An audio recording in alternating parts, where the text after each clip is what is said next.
യുദ്ധത്തെക്കുറിച്ചോ രാഷ്ട്രീയത്തെക്കുറിച്ചോ അല്ല, പക്ഷെ അതിനേക്കാൾ ഭീകരമായ നമ്മുടെ ഓരോരുത്തരുടെയും വീടിനുള്ളിൽ കടന്നുകൂടിയ ഒരു നിശബ്ദ ശത്രുവിനെ കുറിച്ചാണ് ഇനി നമ്മൾ സംസാരിക്കാൻ പോകുന്നത്. സ്മാർട്ട് ഫോൺ സ്ക്രീനിൽ ഒന്ന് വിരൽ അമർത്തിയാൽ പണം അക്കൗണ്ടിലേക്ക് എത്തുന്ന കാലമാണിത്. വർഷങ്ങളോളം സമ്പാദിച്ച് കാത്തിരിക്കാതെ തന്നെ ആഗ്രഹിച്ചതൊക്കെ, വസ്ത്രമോ ലേറ്റസ്റ്റ് ഐഫോണോ വിദേശയാത്രയോ ഇന്ന് നമ്മുടെ കൈപ്പിടിയിലുണ്ട്. പക്ഷേ ഈ ഒരു സ്പീഡിന് പിന്നിൽ ഒരു ഭയാനകമായ കെണിയുണ്ട്. രാജ്യത്തെ പുതിയ വായ്പകരിൽ 41% 18-നും 30-നും ഇടയിൽ പ്രായമുള്ള യുവാക്കളാണെന്ന കണക്കുകൾ കേട്ട് ലോകം അമ്പരപ്പിലാണ്. അതുപോലെ ഇന്ത്യയിലെ പ്രമുഖ ക്രെഡിറ്റ് ബ്യൂറോകളുടെ റിപ്പോർട്ട് പ്രകാരം 2024-25 കാലഘട്ടത്തിൽ യുവാക്കൾക്കിടയിൽ പേഴ്സണൽ ലോണുകളുടെയും ക്രെഡിറ്റ് കാർഡ് ഉപയോഗത്തിന്റെയും നിരക്കിൽ 30% വർധനവുണ്ടായിട്ടുണ്ട്. എങ്ങനെയാണ് ജെൻസി തലമുറ തങ്ങളുടെ കരിയറിന്റെ തുടക്കത്തിൽ തന്നെ ഇത്രയും വലിയ കടക്കെണിയിലേക്ക് വീഴുന്നത് പരിശോധിക്കാം. പണ്ടുകാലത്ത് കടം വാങ്ങുക എന്ന് പറഞ്ഞാൽ അതൊരു വലിയ ഉത്തരവാദിത്തമായിരുന്നു. എന്തെങ്കിലും അത്യാവശ്യ ഘട്ടത്തിൽ മാത്രം കൈകൊള്ളുന്ന അവസാനത്തെ മാർഗമായിരുന്നു അത്. എന്നാൽ ഇന്ന് ഇങ്ങനെ കടം വാങ്ങുന്നത് ഒരു ലൈഫ് സ്റ്റൈലായി മാറിയിരിക്കുകയാണ്. ഇൻട്രസ്റ്റ് ലോൺ ആപ്പുകൾ, ക്രെഡിറ്റ് കാർഡുകൾ, പിന്നെ ഇപ്പോഴത്തെ തരം ബൈ നൗ പേ ലേറ്റർ സ്കീമുകൾ. ഇന്ന് കയ്യിലില്ലാത്ത പണം ഉപയോഗിച്ച് ആഡംബരങ്ങൾ സ്വന്തമാക്കുന്ന ഈ പ്രവണതയ്ക്ക് പിന്നിൽ പ്രധാന വില്ലൻ സോഷ്യൽ മീഡിയ തന്നെയാണ്. ഇൻസ്റ്റഗ്രാമിലെയും യൂട്യൂബിലെയും ഇൻഫ്ലുവൻസേഴ്സ് നയിക്കുന്ന തിളക്കമാർന്ന ജീവിതങ്ങളൊക്കെ കണ്ട് അതേപോലെ ജീവിക്കാൻ മിക്കവാറും പേരും ആഗ്രഹിക്കുന്നു. ഇതിനെയാണ് നമ്മൾ ഫോമോ, ഫിയർ ഓഫ് മിസ്സിംഗ് ഔട്ട് എന്ന് വിളിക്കുന്നത്. സിമ്പിളായിട്ട് പറയുകയാണെങ്കിൽ എല്ലാവരും ലേറ്റസ്റ്റ് മോഡൽ ഐഫോണോ അല്ലെങ്കിൽ മറ്റു ഫോണോ വാങ്ങുന്നു, എല്ലാവരും ട്രിപ്പ് പോകുന്നു, ഞാൻ മാത്രം പിന്നിലായി പോകുമോ എന്ന ഭയം. ഈ ഒരു ഭയത്തെയാണ് ലോൺ കമ്പനികൾ പണമാക്കി മാറ്റുന്നത്. 1 ലക്ഷം രൂപയുടെ ഫോണിനോ ട്രിപ്പിനോ വേണ്ടി വായ്പ എടുക്കുമ്പോൾ അത് തിരിച്ചടയ്ക്കാനുള്ള ശേഷി തനിക്കുണ്ടോ എന്ന് പലരും മറന്നു പോകുന്നു. ഈ ഒരു താൽക്കാലിക സന്തോഷം, ഇൻസ്റ്റന്റ് ഗ്രാറ്റിഫിക്കേഷൻ അഥവാ പെട്ടെന്നുള്ള ആ സന്തോഷമാണ്. ഈ സന്തോഷം എന്ന് പറയുന്നത് തലച്ചോറിലെ ഡോപ്പമിൻ റിലീസ് വർദ്ധിപ്പിക്കുന്നു. ഇത് ലോൺ എടുക്കാനുള്ള ഒരു പ്രേരണ കൂട്ടുന്നു എന്ന് പഠനങ്ങൾ പറയുന്നുണ്ട്. ഇനി ഫിൻടെക് കമ്പനികളുടെ കടന്നുകയറ്റം വായ്പാ വിപണിയെ ടോട്ടലായിട്ട് മാറ്റിമറിച്ചിരിക്കുകയാണ്. പഴയകാലത്ത് ബാങ്കിൽ പോയി ലോൺ എടുക്കണമെങ്കിൽ കുന്നോളം രേഖകളും ഈടുകളും ഒക്കെ വേണമായിരുന്നു. എന്നാൽ ഇന്ന് ഡിജിറ്റൽ ആപ്പുകൾ വെറും മിനിറ്റുകൾക്കുള്ളിൽ പണം നൽകുന്നുണ്ട്.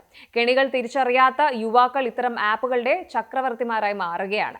സത്യത്തിൽ ഇതിന്റെ പലിശ നിരക്കുകൾ പലപ്പോഴും അമിതമായിരിക്കും. ചെറിയ തുകകൾ വായ്പ എടുത്ത് തുടങ്ങുന്നവർ പിന്നീട് അത് തിരിച്ചടയ്ക്കാൻ വേണ്ടി മറ്റൊരു വായ്പ എടുക്കുന്നു. ഇങ്ങനെ വായ്പകളുടെ ഒരു വലിയ നെറ്റ്വർക്ക് തന്നെ രൂപപ്പെടുകയും ഒടുവിൽ ആ വ്യക്തി ഒരു വലിയ കടക്കെണിയിൽ അകപ്പെടുകയും ചെയ്യുന്നു. ഫിനാൻഷ്യൽ നോളജ്, അതായത് സാമ്പത്തിക പരിജ്ഞാനം ഇല്ലാത്തത് ഈ ഒരു അവസ്ഥയെ കൂടുതൽ വഷളാക്കുന്നു എന്നതാണ് സത്യം. കടബാധ്യതകൾ കേവലം ഒരു സാമ്പത്തിക പ്രശ്നം മാത്രമല്ല, അത് ഒരാളുടെ മാനസിക ആരോഗ്യത്തെയും കരിയറിനെയും സാരമായി ബാധിക്കും. കടം തിരിച്ചടയ്ക്കാൻ കഴിയാതെ വരുമ്പോൾ ഉണ്ടാകുന്ന സമ്മർദ്ദം, ഡിപ്രഷൻ, വിഷാദ രോഗത്തിലേക്കും അതുപോലെ ആത്മഹത്യാ ചിന്തകളിലേക്കും വരെ യുവാക്കളെ നയിക്കുന്നുണ്ട്. കരിയറിന്റെ തുടക്കത്തിൽ തന്നെ വലിയ സാമ്പത്തിക ഭാരമുള്ളവർക്ക് പുതിയ അവസരങ്ങൾ തേടാനോ റിസ്ക് എടുക്കാനോ ഒക്കെ പേടിയായിരിക്കും. വരുമാനത്തിന്റെ ഭൂരിഭാഗവും പലിശയും തവണകളും അടയ്ക്കാൻ മാറ്റിവെക്കേണ്ടി വരുന്നത് ജീവിത നിലവാരത്തെയും സമ്പാദ്യത്തെയും ഇല്ലാതാക്കുന്നു. ഇത് കൂടാതെ ചെറിയ പ്രായത്തിൽ തന്നെ ക്രെഡിറ്റ് സ്കോർ തകരുന്നതിലൂടെ പിന്നീട് ഭാവിയിൽ ഒരു വീട് വാങ്ങാനോ അല്ലെങ്കിൽ ഒരു ബിസിനസ് തുടങ്ങാനോ ഉള്ള ലോണുകൾക്ക് നിങ്ങൾ അയോഗ്യരായി മാറുകയും ചെയ്യും. ഇത് നിങ്ങളുടെ ഭാവി സ്വപ്നങ്ങൾക്ക് മേൽ കരിനിഴൽ വീഴ്ത്തും. ഇനി നിങ്ങൾ ഇതിനകം കടക്കെണിയിൽ പെട്ടുപോയെങ്കിൽ എന്ത് ചെയ്യണമെന്നൊന്ന് പരിശോധിക്കാം. ഒന്നാമതായി വേണ്ടത് തിരിച്ചറിവാണ്. തനിക്ക് എവിടെയൊക്കെ എത്ര രൂപയുടെയൊക്കെ ബാധ്യതയുണ്ട് എന്ന് കൃത്യമായി രേഖപ്പെടുത്തുക.